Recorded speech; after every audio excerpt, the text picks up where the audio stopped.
we signed a Dutch fullback. I'm not naming names, but we signed a Dutch fullback.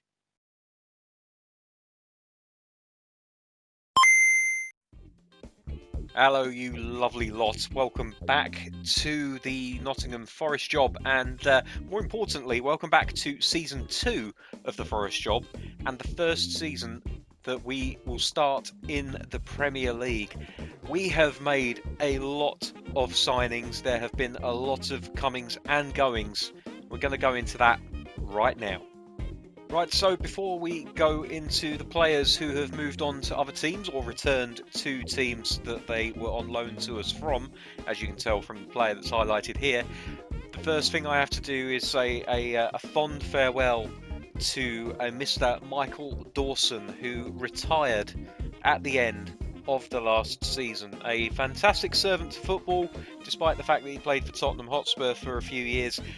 He didn't get much game time for us in the Nottingham Forest save, but he was a valuable, experienced backup and a player that we will miss going forward. Having said that, let's move on to the other players that have left the team. And the first one who left the team and I decided not to bring back, and it's no fault of his own, it's just that we were able to bring in better options. Luke Freeman has returned to Sheffield United after a year on loan with us, and he had a productive season. He scored a few goals. He definitely had more than one assist to his name, but when you're stepping up to the Premier League, you need to have better players on hand. And for the amount of money that he would have cost us, 2.5 nearly million pounds, there were better offers on the table. There were better options for us, and so we decided to go with those. We're going to go through all of the departures first, and then we're going to get into the good stuff. And but bear in mind, we signed a Dutch fullback. I'm not naming names, but we signed a Dutch fullback. And speaking of fullbacks, we did let the Cypriot fullback Nicholas Iohannou go to Brentford. They offered us £2.5 million, and it was just too much to not turn down. He kind of petered off. He was levelling out as a player. 26 years old. There's probably still a lot of improvement in him, but again, we need top-notch players. We need them now. We needed to invest money in the squad, and we had offers for him, and he was always just a backup left back, and actually was starting to fall into third place behind Texera as well. So we made the decision to we made the decision to sell him on. Brentford came in with a very, very good offer, and we ended up letting him go for £2.5 million. A fond farewell to Nicholas Iohannou, who did put in a good few appearances and performances for us last season. We will always be thankful for your contribution to the cause. And a fond farewell also to Lyle Taylor, who left the team to join Zulte Waregem in the Belgian Jupiler Pro League.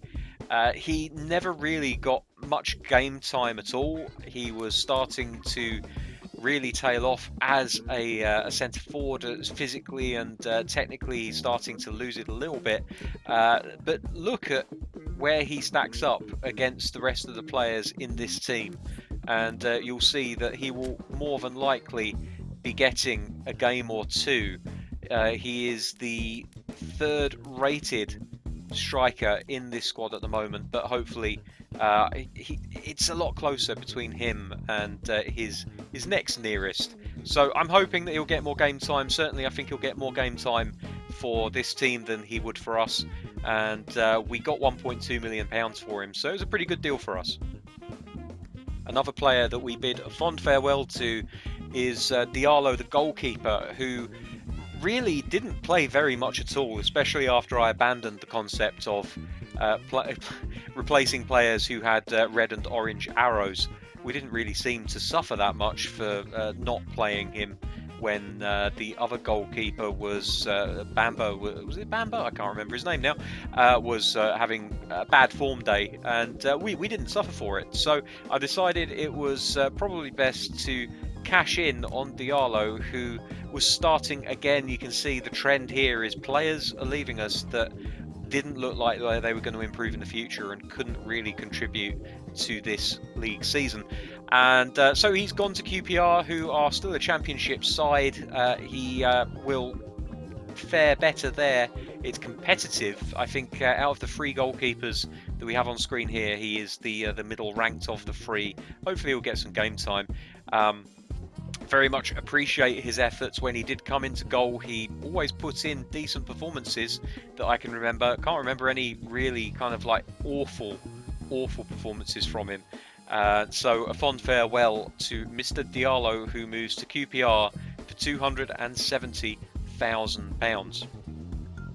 We also sold Cafu to Hull for £870,000.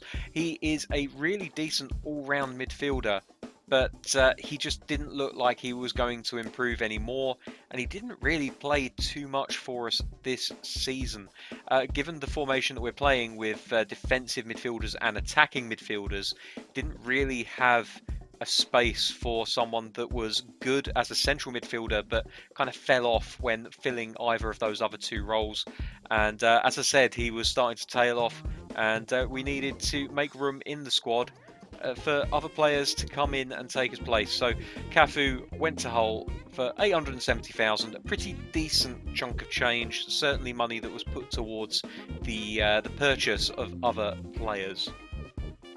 We travel now to the French 2nd Division, where Tyler Blackett has made his home at Lorient. Lovely shirt for Lorient this season. Hello. Oh, very nice. Tyler Blackett moving to Lorient for £708,000. It was a good deal for us because, again, he is a player who, although he could cover 2 positions, didn't really excel in either of those positions to the point that he even particularly gave us cover in those areas. He did play a few games for us last season, but he really kind of lacked in the areas I'm looking for a fullback. Defensively, not as good as he could particularly be, but also he didn't have the attacking side of his game to make up for that. So he's what's the saying? When you're a jack of all trades and a master of none. It felt like Blackett was one of those kind of players, and again, we have fullbacks. We don't really need more, so we ended up letting him go to Lorient, where hopefully he'll play more football. The 2nd Division of French football. It should be a good fit for him. I think he'll get a few games, and hopefully he'll do quite nicely. Okay, so here's one that might surprise you, given the fact that I am an Arsenal fan and I have a massive fondness for Carl Jenkinson. But we moved him on to Cardiff for £777,000, and it was really just a case of I knew that we needed to improve the fullback area, and that meant that one of Christie or Jenkinson had to go. And on balance over the course of the season, I felt that Christie would probably the slightly better fullback. Certainly he lent himself a little bit more to the way that I prefer to play football. And how many times during the last season did I say something to the effect of, "Oh, Jenkinson's given it away again"? Now Christie, to be fair, is not much better, but he did, for me, feel like the better passer of a football and the better player all round over the course of last season. So Carl Jenkinson has moved on to pastures new. He's playing in the Championship for another season, this time with Cardiff City, and I hope to see him in the Premier League before too long, because I love the lad. I really think he's a lovely boy, but he really had to make way. I'm not in the business of having more than backup players in the squad, and so there we are. He had to move. Okay, and here is the last of the outgoings so far. We have a few loans potentially happening in the future, but as far as permanent transfers, this is the last one that has happened so far. And it's Basharou, who I think I mentioned and you guys already knew. We actually already had a transfer set up for him. It was a swap deal, including cash, for the next player that we're going to get to, which will be the first player in our arrivals. But before we do, I just want to go over a few things. Basharou, I enjoyed using him. I think he was a very, very good player, but look at that drop-off. 31 years old, defensive midfielder who we were able to find better, and also like we just needed to freshen up the squad and really get the squad in a place where we had options that were improving regularly rather than dropping points here and there. So Basharu has gone to Rangers, and in his place we have received Ianis Hagi, the former Rangers winger and sometimes central midfielder, has joined us for a player swap plus cash deal. I think it was £150,000 we paid on top of Bacharu going in the opposite direction. He's described as a classic number 10. You can see he's got plenty of room for growth still. 23 years old, he can play right midfield and attacking midfield, but he can also play in the centre if needed, as well as vitally on the left hand side. My idea for this transfer window was to strengthen all areas where possible and to get a couple of players in who could really cover multiple areas. Maybe they won't be regular starters, but they would be a player that could sit on the bench and could do a job for us in many areas. He is on £13,320 a week. You can see up the top there that the transfer budget is still a fairly healthy almost £3.4 million. It was supplemented, of course, by the outgoings, which totaled, well, let's have a look. 2.5, 1.2s, 3.7s, 4, 5. We made around about £5.5 to £6 million in transfer revenue, which isn't terrible for players that are mainly on the downward slope. But this guy excites me. Very good ball control, very good dribbling. His passing is excellent. And look at his place kicking. We have a free kick specialist if we need them. He's a quick player, not blisteringly quick, but quick enough to keep up with most players, and his stamina isn't too bad either. But again, I think that Hagi is probably going to end up being someone that fits in where needed rather than being a regular starter in a position, but we have to see how the season unfolds. Also, look at those stats for weak foot and conditioning. He's got very good conditioning. He's good at resisting injury, and his weak foot usage and accuracy are both pretty decent. He's a smaller player. That's one thing that does really kind of count against him. His physical contact isn't great. His balance is okay, but certainly something that we'll work on in training. But yeah, the first of our incomings, Ianis Hagi. And now we move on to what could quite possibly be the transfer coup of the window. No, it isn't the Dutch fullback.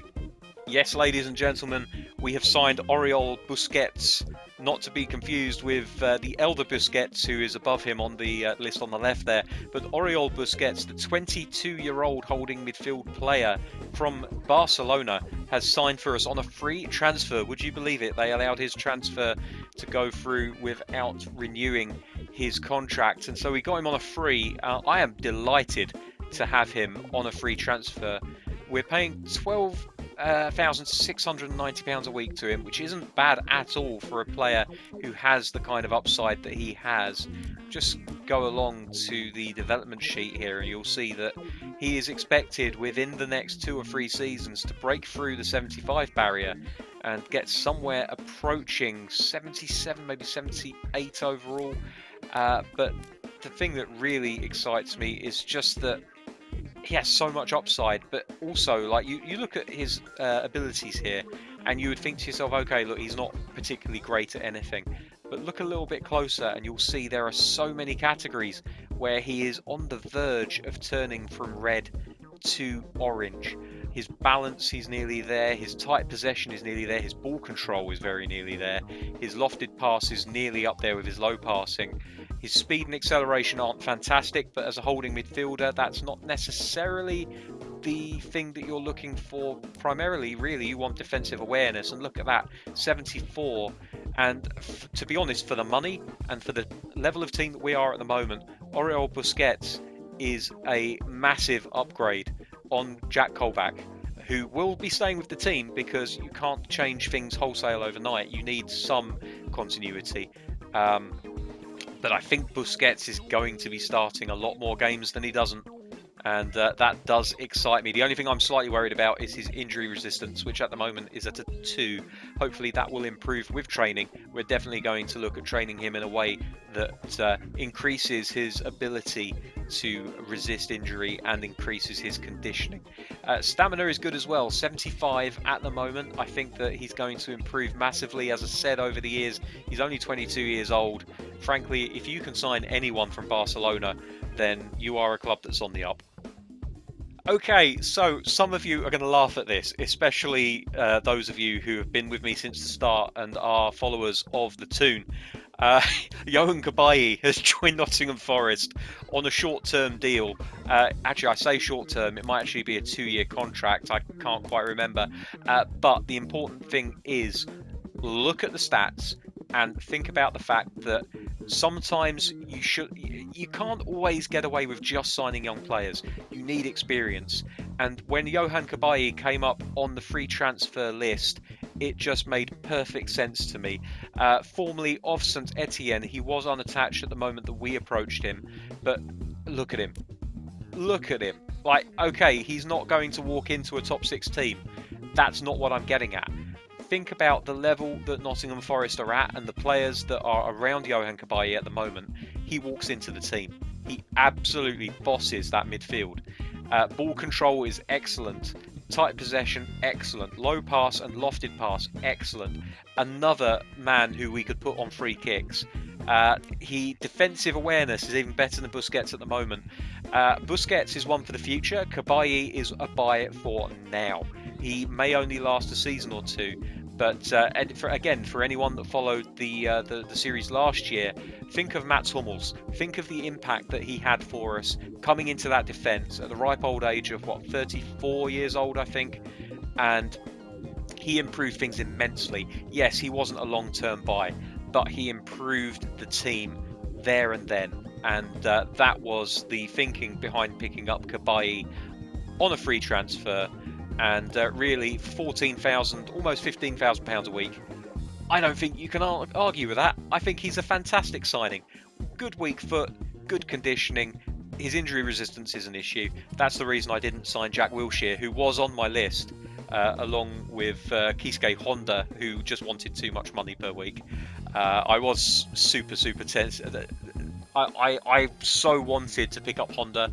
I've admired him from afar for years. But I couldn't do it. But Yohan Cabaye, it just made sense. He was available on a free transfer. We were looking to bulk up the squad with experienced players who could make a difference now, and Cabaye fits every single one of those parameters. So welcome to Nottingham Forest, Yohan Cabaye. And now let me introduce you to our new backup keeper. He's certainly not paid like a backup, but given the fact that we have more money now, I guess this is what you would pay for a backup goalkeeper. Daniel Fazzato, who was signed from Roma for £300,000. I'm surprised we were able to get him, to be honest with you. He's a Brazilian goalkeeper. He's rated as an offensive goalkeeper. Again, he's one for the future. He's going to improve, but he's not really going to ever get to the heights of our current number one. But since we had that offer in for Diallo, and I knew that Diallo wasn't going to get any better, this is an immediate upgrade of like 2 or 3 rating points. Looking at his goalkeeping abilities, they're all really solid. But what I'm very interested in is the fact that some goalkeepers really don't have a very large octagon or hexagon at all. If anyone's wondering what I'm talking about there, look at the big number 71 and the pitch with his goalkeeper position on it, and in between you'll see that hexagonal pictogram of his abilities. Defensively and strength wise he's very good, and his kicking power and jumping pretty decent as well. Lofted pass isn't too great, but to be honest with you, all he has to do is kick it out to a fullback and I'm happy. He's a penalty saver, which I thought I would try to get a goalkeeper who could save the odd penalty here or there. Obviously I still have to guess the right way, and that's not been something I've been very fortunate with this year. Not too much to say about Fazzato, but there we go. He is our new goalkeeper. Next up is our new first choice left winger. I told you that we had signed an improvement over Luke Freeman. He's only a year younger. This kind of fits into the middle between one for the future and someone that can affect things now. Because if you look, he is going to maintain his level at least for this season and maybe most of next before dropping off. But look at his ability to play across the front line: left midfield, right midfield, left wing forward, right wing forward, attacking midfield, central midfield, support striker, and even as a striker if we're desperate. Ricardo Centurion is a really, really good pickup for us at £3.8 million and £26,000 a week. I'm really happy with this signing, and that tells you everything. We have a player with green icons. Good balance, good acceleration, good dribbling, good tight possession. This is the player. He is the anti-Amiobi, and I'm not selling Amiobi. I will give him his chances in the Premier League, but Centurion is such a different kind of player to Amiobi, and I like that. I like the fact that it gives us options. It gives us a powerful player who can sprint past people at great speed and try and whip a ball in, or we have the tricksy player who might not be quite as quick but has good acceleration, nonetheless excellent acceleration actually, but also is able to wiggle his way through tackles and has a good first touch to actually control the ball and hopefully contribute to a few more goals from the wing. That's something that we've really tried to work on this year, and so far the wing play is looking good until the final ball. I feel like scoring from crosses is a lot more difficult this season. I think that's probably because I'm on Superstar rather than top player, but we're not going to get into that discussion. Welcome to Nottingham Forest, Ricardo Centurion. Oh, and I almost forgot. Next up, it's what you've all been waiting for. I told you we signed a Dutch fullback, and here he is. Welcome to Nottingham Forest, Fazzato Zefwik. I have not said that right at all. Maybe it's Zefwik. I don't know. I'm going to call him Dave. Welcome to the team, Dave. We bought Dave from Hertha Berlin for £3.1 million. He is a Dutch right back. He is a fullback finisher, and look at that hexagon. It's amazing. He's such a massive improvement on what we had at right back last year. Christie will, of course, be staying on as a backup right back, but Dave is going to be playing in the right back position for the remainder of the games. I think that there's absolutely no question about it. Defensively, not the most aware, although his defending itself is actually pretty decent. But he's a good all-rounder. Look at the speed and acceleration on him. He's got good heading, a very good jumper of to the ball, and actually looking at his height at 185 centimetres, he is that rare thing, a fullback who won't be beaten in the air very often. His conditioning is excellent. His stamina is very, very good, which is important, as you know, when we play with attacking fullbacks. And for anybody that feels a little bit annoyed or hurt that this isn't someone else, oh, I've got a surprise for you. We didn't sign just one Dutch fullback. We signed a brace. You knew it had to happen. Welcome to Nottingham Forest, Jetro Willems. It is a reunion of sorts for me and this player who I dearly love. Not only is he a fantastic attacking threat, but look at the fact that he can not only play at left back, but also play at left midfield and play in the centre of the park. He's just such a well-rounded player. He's got good ball control. His passing is decent to very good indeed. He's not too good at place kicking, but he's got good curl on his kick, so maybe we could use him as an alternative at free kicks. His speed and acceleration really underpin what is a really fun player to play with. He's very strong as well. He's not the tallest, but he's tall enough. Jumping wise, he's going to get beaten in the air quite a lot. I'll be honest, he's going to be beaten a lot. But weak foot accuracy is very good, so he's pretty two-footed, which is decent for a fullback, especially if you have to cut back as much as we tend to on the wing. His conditioning is excellent, and good stamina as well, which again is such a key part of how we play. That being said, he's actually not as good as Yuri Ribeiro, at least not in overall rating, but I think the two players offer slightly different things. Also worth looking at the player skills page to see that he does have pinpoint crossing, which long-time fans of the channel will know is something that I really do like to look for in the fullback. He also has a long throw capability, and he's got some tricks. I love this boy so much. Also, he likes to play a variety of different ways. He's just as comfortable playing counter-attack as he is possession. He prefers short passing, which is good because that's the one thing I'll never change. He is just as adept at attacking wide and central areas. He likes to maintain formations. He likes to be flexible. The only thing where he's not comfortable in both areas is pressuring, where he would prefer to be conservative. Hopefully that's something he'll improve with over time and gel with us, but he's decent. Yes, he isn't a long-term signing. This is one that I signed with my heart rather than my head, and it shows by the fact that he was the most expensive, second most expensive player that we signed. Given that he cost us £5.9 million. We actually had to pay his release clause to pry him away from Eintracht Frankfurt. But as soon as he saw that I was in for him, he must have just been like, yeah, I'll do it, boss, I'll do it. £14,940 a week. A decent option as a backup left back. And I know some of you are going to be asking, well, where does that leave Teixeira? Because surely he's your backup left back. I've put Teixeira on the loan list, because I think Willems is going to be a player that's going to be with us for a couple of years before he starts tailing off, like we saw in the graph. And Teixeira, I think, will develop into a decent left back. Ribeiro is probably going to be our first choice left back, but the fact that we have Willems in the squad just makes me happy. It's my happy place. Jetro Willems, welcome. And our final signing of the transfer window, at the moment, things could still change, is Gleison Bremer from Torino, who we signed for £6.5 million. We had to essentially pay his release clause to get hold of him.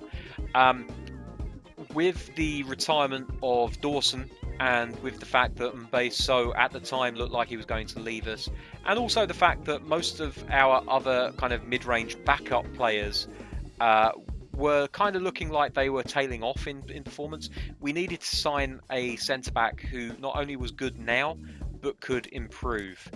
He definitely can improve over the next few years. He's 24 years old. He plays at centre-back. He's a big, strong bastard. He's 188 centimetres, so what's that? About 6'2", 6'3", maybe. Defensively, very aware. Very good at winning the ball. Quite aggressive, which could get us into a little bit of trouble, so we'll have to keep an eye on that. Physical contact, look at that, 85. He's a big boy. He can jump high, he can head well. Attacking wise, he's a centre back. Who cares about whether you can attack or not, even if you are given the playing style of extra front man? We might change that at some point because his passing is actually fairly decent, 73 and 70 for low pass and lofted pass. I'm wondering if we can turn him into maybe not a... Could he be a build-up player? Maybe. He could definitely be a destroyer, and that's something that maybe we'll look at in the future. But 77 immediately makes him just as good as Oriol, our other first-choice centre-back. That does mean that there's going to be a little bit of competition for places this season. Now, we've changed centre-backs in this series before with pretty poor effect. So Bremer is not going to get straight into the team, but he's going to get game time wherever I can. And I wouldn't be surprised if by the January transfer window, he's at one of our first-choice centre-back pairings. So there we are. This is the brand new Nottingham Forest team. I've kept the faith with Graben and Guerrero as our first and second choice, kind of interchangeable centre forwards. I think in the January window, we will probably look for a striker that could improve on them and has a little bit of shelf life, because both of them are looking a little bit long in the tooth. I'm just looking, yeah, Guerrero's 31, I think. Graben might even be 32, 33 now. So they're both starting to drop off a little bit. We're going to have to look at options for replacing them in the fairly near future, but my priorities for this season really were to shore up the defence, make sure that we had depth, because stamina could be a problem. I know we're playing less games in the season, but I think that we're going to be running harder than we ever have before, and that means that we're going to need good backup players who can fit in, as well as players that are first choice, who are going to be able to keep up with the rigours of the Premier League to begin with. Looking across the team now, though, we don't have a single 60 in the ranks, and we actually have one or two that are looking to be on the verge of getting into the 80s. Dzifwik, Dave, is our best player, but I'm going to stay with Worrell as captain because he's earned it. Let's be honest, he's earned it, and he does have the captain ability, captaincy there, right above fighting spirit. So I think that there is something to be said for continuity where it comes to captains. So we're going to go with Worrell as our captain for the upcoming season. Second captain really should be a player that has been with us for a while.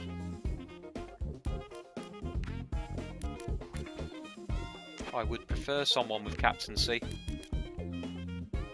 Maybe McKenna, until him and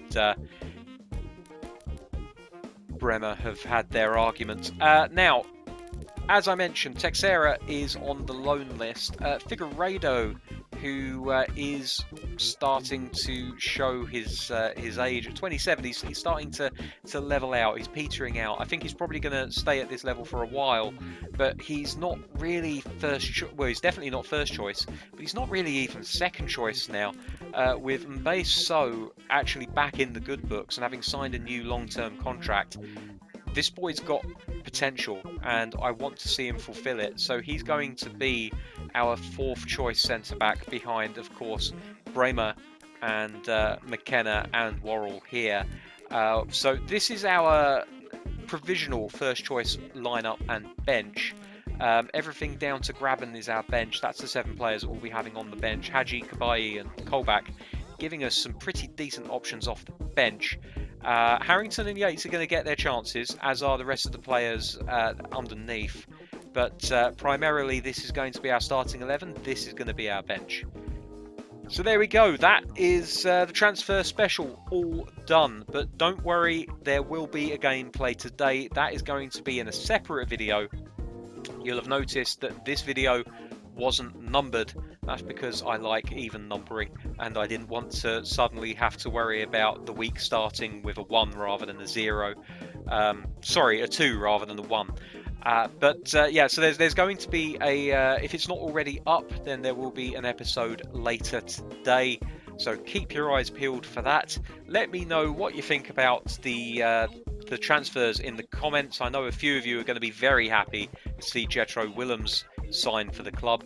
And give me suggestions as well for young up-and-comers who you think might be willing to sign for us. I'm hoping we'll have a little bit more in the transfer kitty by then.